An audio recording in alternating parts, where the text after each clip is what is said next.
Welcome to আড্ডা 24/7 Bengal YouTube channel. তোমাদের প্রত্যেককে স্বাগতম আজকের সেশনে অ্যান্ড মেরি ক্রিসমাস সবাইকে ফার্স্টে। আর জানিয়ে রাখি, তোমরা জানোই যে দুপুর 12টার সেশন মানে কিন্তু প্রতিদিন অর্থাৎ প্রতি সোম থেকে শনি কিন্তু আমাদের কারেন্ট ঘটে যাওয়া ইম্পর্টেন্ট নিউজের ওপরে ক্লাস থাকে। তো সেটা কিন্তু সবাই করতে চলে এসো। এবং আজকে যে জানোই যে ঘটনাটা দেখতেই পাচ্ছ তোমরা অলরেডি 5 ইসলামিক স্টেট, একদম জ্বলন্ত ইস্যু, হট ইস্যু যাকে বলতে পারি, 5টা ইসলামিক স্টেট কিন্তু আমাদের পাকিস্তানের যে আমাদের অর্গানাইজেশন অফ ইসলামিক কর্পোরেশনের যে মিটিং সেটা প্রত্যাখ্যান করে ইন্ডিয়ার মিটিংয়ে কিন্তু যোগ দিয়েছে। সেটা কিন্তু একদম ইন্ডিয়ার স্ট্র্যাটেজিক্যালি ডিপ্লোম্যাটিক্যালি খুব একটা ইম্পর্টেন্ট নিউজ আমরা বলতে পারি। তো চলো সেটা নিয়ে জেনে নেওয়া যাক।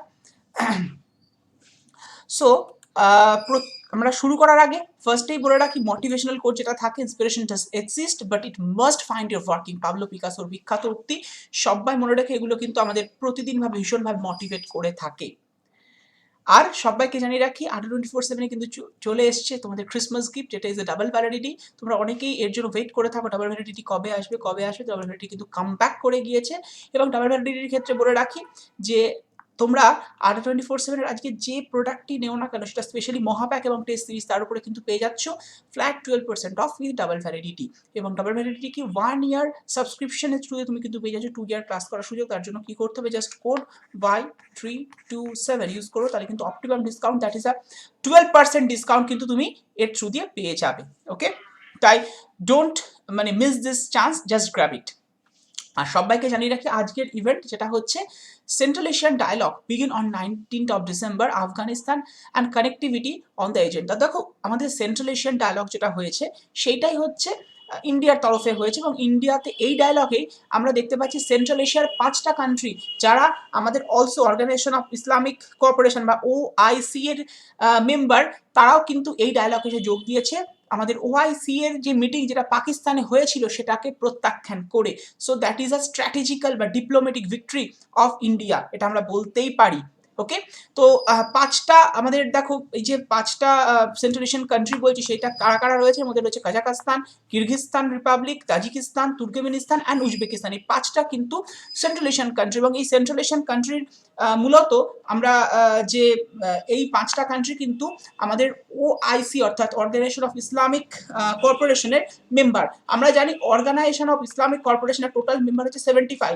এই টোটাল 75 মেম্বারকে নিয়ে পাকিস্তানে কিন্তু যে অর্গানাইজেশন অফ ইসলামিক কান্ট্রি যে মিটিং ছিল, যেটা অবভিয়াসলি ইমরান খান ডেকেছিল, সেইখানে কিন্তু এদের পার্টিসিপেশনের কথা ছিল এই 5টা কান্ট্রি, 5টা central Asian country. But still তারা কিন্তু সেটাকে একদম বলবো স্কিপ করে চলে আসে ইন্ডিয়াতে। এবং ইন্ডিয়াতে তারা কিন্তু সেই সময় ছিল, এবং আমাদের ফরেন মিনিস্টার আমাদের যিনি রয়েছেন এস জয়শঙ্কর প্রসাদের সাথে তারা কিন্তু সেন্ট্রাল এশিয়ান ডায়ালগে পার্টিসিপেট করে। দেখো, এই যে বললাম যে OICর মিটিং যেটা পাকিস্তানে হওয়ার কথা ছিল, পাকিস্তান সেখানে কি বলতে চেয়েছিল বা কি বলেছিল আগে থেকে, এদের মূল ডিসকাশনের বিষয় হচ্ছে আফগানিস্তান। আফগানিস্তানের যে তালিবানরা যে আফগানিস্তানকে জানো অ্যাট প্রেজেন্ট নিয়ে নিয়েছে নিজেদের কন্ট্রোলে। তো তালিবানদের একটা প্রকৃতপক্ষে এখানে এদের লক্ষ্যই ছিল হচ্ছে তাদেরকে হচ্ছে স্বীকৃতি দেওয়া বা তাদের রিকগনাইজেশন দেওয়া। এটা কিন্তু ছিল তালিবানদেরকে, এটাই মূল উদ্দেশ্য ছিল এই OIC ডায়ালগের। বাট এই ডায়ালগকে অনেকেই প্রত্যাখ্যান করছে এবং বলতে পারো যে এটা সবাই মেনে নিতে পারেনি। এবং তার পরিপ্রেক্ষিতে দেখা যাচ্ছে যে এস জয়শঙ্কর প্রসাদের সাথে কিন্তু মিলিত হয়ে এরা ইন্ডিয়ার মিটিংয়ে আসে, পাকিস্তানের ওই মিটিংয়ে না গিয়ে। তো সেটা কিন্তু বলতে পারি পাকিস্তানের একরকম পরাজয়ই ঘটেছে। এবং OICর ক্ষেত্রেও যে বিষয়টা ছিল, that is a Afghanistan issue. ইন্ডিয়াতে যে মিটিংটা ছিল অর্থাৎ ইন্ডিয়া সেন্ট্রাল এশিয়ার যে ডায়ালগ, সেটারও কিন্তু মূল উদ্দেশ্য ছিল আমাদের আফগানিস্তান ইস্যু। বাট স্টিল এই আফগানিস্তান ইস্যুর ক্ষেত্রে OICর যে মিটিং, সেখানে মূল পাকিস্তান বলতেই চেয়েছিল যে চলো আমরা সবাই মিলে, আমরা যারা ইসলামিক স্টেটগুলো আছে, আমরা সবাই মিলে আফগানিস্তানের তালিবান সম্প্রদায়কে স্বীকৃতি দিই। তোমরা জানো যে তালিবান আসার আগে আমরা আফগানিস্তানের চিত্র দেখি, সেখানে ইন্ডিয়া কিন্তু আফগানিস্তানকে ভীষণভাবে হেল্প করতো সমস্ত দিক থেকে। বাট বর্তমানে তালিবান শাসনের পরে ইন্ডিয়ার কিন্তু সেই হেল্পটা আর পাচ্ছে না আফগানিস্তান, এটা আমরা বলতেই পারি। The conference which mark the 3rd edition of the dialogue, তো এই যে আমাদের সেন্ট্রাল এশিয়ান ডায়ালগটা হলো, সেটা কিন্তু 3rd এডিশন ছিল। Expected to focus on trade, এটার মূল উদ্দেশ্য ছিল ট্রেডের দিকে ফোকাস করা, and connectivity to the region and development of in Afghanistan.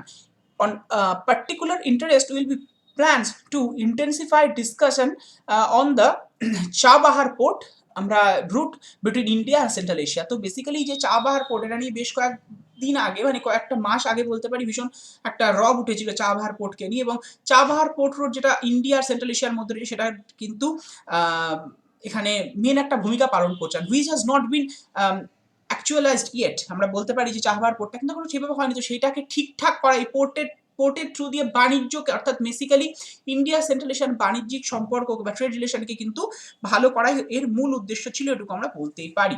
এবং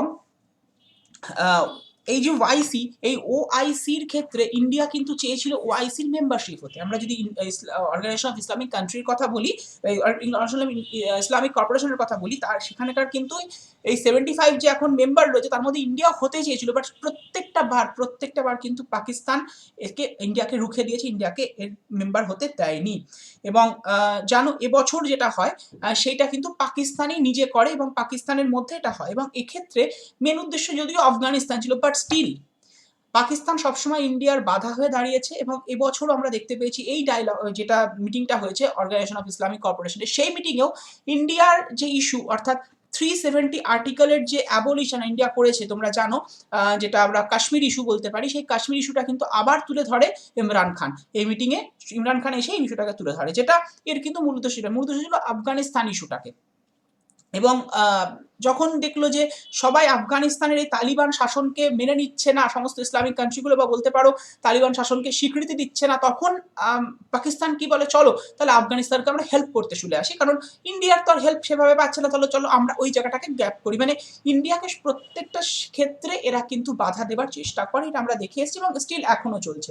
যদি আমরা এই পার্সপেক্টিভে দেখি যে ইন্ডিয়া কিন্তু এখন চাইছে, মানে ইন্ডিয়ার থেকেও বেশি করে চাইছে সেন্ট্রাল এশিয়ান যে সমস্ত ইসলামিক কান্ট্রিগুলো আছে, যেমন আমি নামগুলো বললে এই 5টা Islamic country, specially Kazakhstan, Tajikistan, আমাদের হচ্ছে কিরগিজস্তান বা কিরগিজ রিপাবলিক যেটাকে বলা হয়, আর হচ্ছে তুর্কিমেনিস্তান আর উজবেকিস্তান, সবাই কিন্তু চাইছে ইন্ডিয়ার সাথে ট্রেড রিলেশনটাকে ভালো করতে। কেন চাইছে না, দেখো ট্রেড রিলেশনের কথা যদি বলি, যে ইন্ডিয়ার সাথে এদের ট্রেড রিলেশন কিন্তু খুব একটা ভালো যে আছে তা বলতে পারবো না, মাত্র $2 বিলিয়ন কিন্তু হয়েছে যদি এবছরের পার্সপেক্টিভে দেখো। সেখানে আমরা যদি, এটা আসলে হওয়া উচিত ছিল $23 বিলিয়ন, যদি এক্সপেক্টেড বিলিয়ন ডলারের কথা আমরা আলোচনা করে থাকি, যেখানে এদের সাথে চায়নার কিন্তু বেশি করে ট্রেড রিলেশন আছে। সেটা ইন্ডিয়ার ক্ষেত্রে সবই আছে, চায়নার সাথে সমস্ত দেশের ট্রেড রিলেশনটাই মানে অর্থনৈতিক হিসেবে অনেকটাই বেশি থাকে, আমরা আগেও এটা নিয়ে আলোচনা করেছিলাম।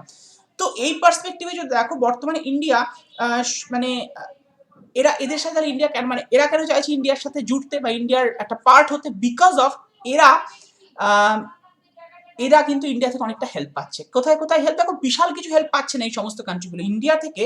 এরা যদি দেখো, ইন্ডিয়া এদেরকে সফট লোন দিচ্ছে, ওই $1 বিলিয়ন, 200 মিলিয়ন, 500 মিলিয়ন, এরকম অল্প এদেরকে হেল্প করেছে সফট লোন দিয়ে, যেটা এদের কিন্তু মানে এদের উন্নতির ক্ষেত্রে অনেকটাই সাহায্য করেছে। তো সেদিক থেকে দেখতে গিয়ে ইন্ডিয়াও কিন্তু চাইছে এদের সাথে পার্ট হতে, কারণ এই যে চাবাহার পোর্টের কথা বলো, যেটা দিয়ে ইন্ডিয়া কিন্তু বলতে পারো সেন্ট্রাল এশিয়াটাকে নিজের আন্ডারে, মানে ট্রেডিং রিলেশনের দিক থেকে নিজের আন্ডারে নিয়ে আসতে পারবে।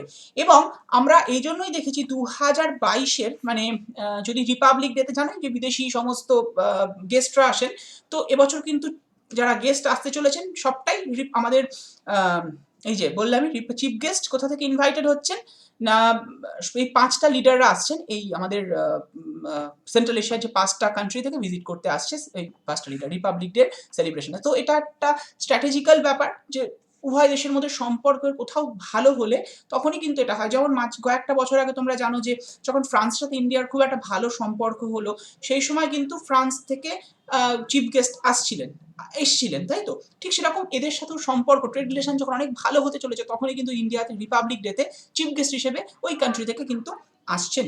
তো এটা আমাদের ইন্ডিয়ার ক্ষেত্রে খুবই একটা ভালো সুযোগ। কিন্তু এই মুহূর্তেই আবার একটা গল্প, ইন্ডিয়াকে বললাম প্রত্যেকটা সময় পাকিস্তান বাধা দিয়ে এসছে, এবারও কিন্তু বাধা দেওয়ার চেষ্টা করছে, যেখানে আমরা দেখতে পাচ্ছি যে এই ঘটনাটার বেশ কয়েকটা মাস আগে যখন ইমরান খান উজবেকিস্তানে যান, সেখানে গিয়ে ওনার লক্ষ্য হচ্ছে একটা টিভি সিরিজ নিয়ে আসা উজবেকিস্তান পাকিস্তানের সম্পর্ক নিয়ে। এবং এই সম্পর্কের ক্ষেত্রে সবচেয়ে তুলে ধরতে হয়েছিল যাকে, সে হচ্ছে বাবর, মানে মুঘল সম্রাট বাবরকে, কারণ তার জন্ম ওই এরিয়াটা দিয়ে, উজবেকিস্তানের এরিয়াটা দিয়ে।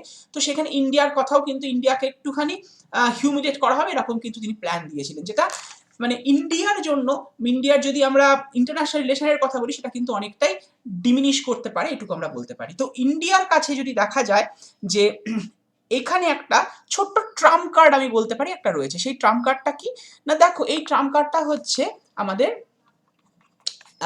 Trade relation. সেই ট্রেড রিলেশনটা কি বলে, ইউরেশিয়ান ইকোনমিক ইউনিয়নের যে ইউরেশিয়ান ইকোনমিক ইউনিয়ন, কি ব্যাপারটা, এই এদের সাথে যদি ইন্ডিয়া পুরো ফ্রি ট্রেড এগ্রিমেন্ট করে ফেলে, মানে এই দেশের সাথে এইগুলো দেশের সাথে ফ্রি ট্রেড এগ্রিমেন্ট করে ফেলে, তাহলে কিন্তু দেখা যাচ্ছে এই যে 5টা কান্ট্রি সেন্ট্রাল এশিয়ার, তারা কিন্তু ইন্ডিয়ার সাথে জুড়বে এবং সাথে সাথে জুড়ে যাবে রাশিয়া। কারণ এই ইউরেশিয়ান ইকোনমিক ইউনিয়নের মধ্যে কিন্তু রাশিয়া থেকে শুরু করে 5টা সেন্ট্রাল এশিয়ান কান্ট্রি ইনক্লুডিং রয়েছে।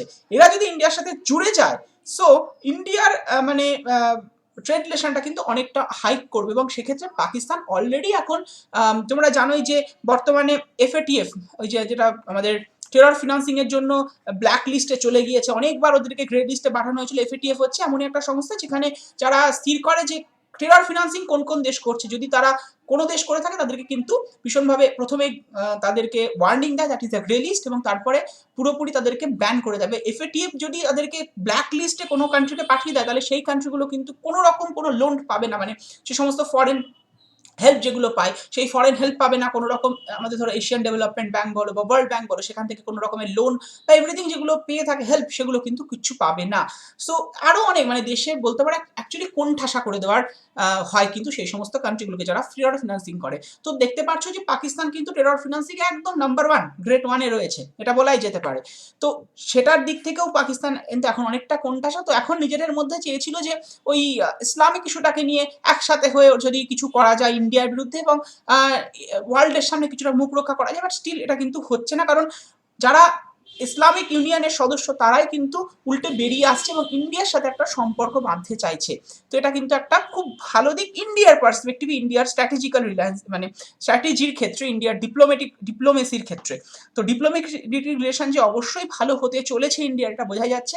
কারণ এগুলো যদি ইন্ডিয়া করে ফেলতে পারে, মানে এই সমস্ত নেশনগুলোর সাথে এই সমস্ত কান্ট্রিগুলোর সাথে একটা সুসম্পর্ক তৈরি করতে পারে, তাহলে ইন্ডিয়া কিন্তু ইন ফিউচারে ইন্ডিয়ার ফিউচার কিন্তু বলতে পারি অনেকটাই উজ্জ্বল। কারণ এরা ইন্ডিয়ার পার্ট হয়ে গেলে ইন্ডিয়া কিন্তু মানে ইসলামিক কান্ট্রিগুলোরও অনেকটাই আশ্বাসভাজন হতে পারবে। কারণ জানো মাঝখানে এই বিষয়টা নিয়ে অনেকটাই রব উঠেছিল, সেটা নিয়ে আবার কোনো একদিন আলোচনা করা যাবে।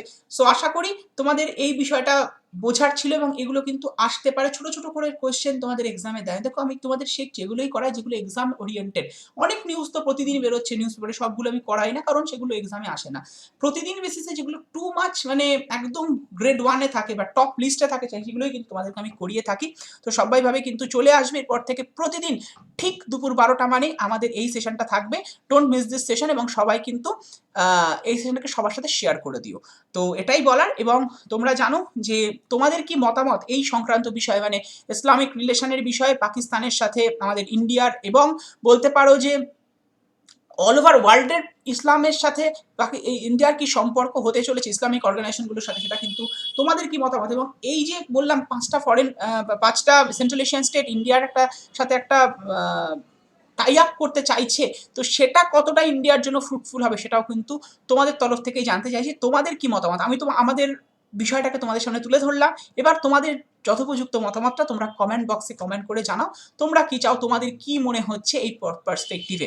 ওকে, তো চলো আজকের মতো আমাদের এখানে এন্ড। তবে তো একটা ছোট্ট ইনফরমেশন দিয়ে রাখি, আজ কিন্তু ডাবল ভ্যারাইটি চলছে, এবং যারা যারা অ্যাপস নিয়ে ভাবছো যে আড্ডা 24/7 অ্যাপসে কি আছে, আমরা সবাই বলি অ্যাপসটা ডাউনলোড করে নাও। অ্যাপসে শুধুমাত্র ক্লাসই হয় এমন নয়, অ্যাপসে প্রচুর ফ্রি মেটেরিয়াল কিন্তু তোমরা পেয়ে যাবে। যেমন দেখতেই পাচ্ছ আড্ডা 24/7 অ্যাপস ডাউনলোড করা হয়েছে। ডাউনলোড করার পরে আমরা দেখবে অনেক একটা ইন্টারফেস ওপেন হবে, অনেকগুলো আসবে, এসএসসি আড্ডা, ব্যাংকার্স আড্ডা, তারপরে আসবে ওয়েস্ট বেঙ্গলে ক্লিক করবে, ক্লিক করে জাস্ট এরকম একটা ইন্টারফেস ওপেন হবে তোমার সামনে। দেখো নিচের দিকে home, doubts, mic, content, store এরকম অনেক কিছু আছে। তোমাদের যদি মনে হয় কোনো একটা আড্ডা ব্যাচ নেবে, তাহলে তোমরা স্টোরে গিয়ে ক্লিক করে সেখান থেকে নিতে পারো। আর ফ্রি মেটেরিয়াল দেখো, daily current affairs, daily quiz, job alert, video সব রয়েছে। আর এই যে স্টাডি ম্যাটের মধ্যে এগুলো কিন্তু তোমরা সব পেয়ে যাবে। তো যারা যারা এখনও আমাদের আড্ডা 24/7 অ্যাপস ডাউনলোড করেনি, তাদেরকে বলবো ইমিডিয়েট যাও আড্ডা 24/7 অ্যাপস ডাউনলোড করে নাও। এখানে শুধুমাত্র ক্লাস হয় এমনটা নয়, প্রচুর প্রচুর প্রচুর ফ্রি মেটেরিয়াল তোমাদের থাকে। Daily current affairs, weekly current affairs থেকে শুরু করে GK, subject wise quiz, notes, articles সব তোমরা কিন্তু পেয়ে যাচ্ছ উইথ ভিডিওস। তো সবাইকে বলে রাখবো অবশ্যইভাবে ডাউনলোড করে নিও। তো চলো আজকের মতো এই পর্যন্ত, এবং সবাইকে বলবো যে ক্লাসটা ভালো লাগলে অবশ্যই লাইক, কমেন্ট অ্যান্ড শেয়ার করো, আর সাবস্ক্রাইব তো ম্যান্ডেটারি, সবার সাথে সবাই সাবস্ক্রাইব করে রেখো। আর হ্যাঁ, ঠিক দুপুর 2টোয় আজকে চলে আসবে 18/24/7 WBCS টপার বলে যে চ্যানেলটা আছে সেখানে, কারণ সেখানে কিন্তু WBCS ওরিয়েন্টেড পলিটি ক্লাস হচ্ছে। আর আজকে বিকেল 5টায় থাকছে 18/24/7 বেঙ্গলিতে আমার ICAR এর ক্লাস, সবাই কিন্তু চলে এসো। তো আজকের মতো এই পর্যন্তই, thank you to all of you.